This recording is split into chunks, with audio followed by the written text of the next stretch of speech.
Welcome top news today.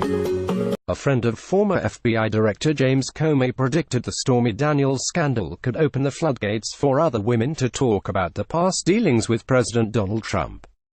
Journalist Benjamin Wittes, editor-in-chief of Lawfare and a senior fellow at the Brookings Institution, told MSNBC's Morning Joe that the porn actress' lawsuit against the president over an unsigned non-disclosure agreement could embolden others to come forward. The biggest implications, since this is already out there, is not whether Stormy Daniels will be able to talk. Wittes said. The biggest implication is that there are presumably other such agreements, he continued, and the question is whether you create an environment in which everybody who has a non-disclosure agreement with the president feels free to come forward and say what that person, he or she, knows, and that would be, I would think, a problem for the president. Washington Post columnist Eugene Robinson said the lawsuit puts Trump into an awkward position. Maybe he has a signed copy of the contract, but if he does, then he has to acknowledge that he signed the contract, Robinson said. So he's sort of being twisted between there.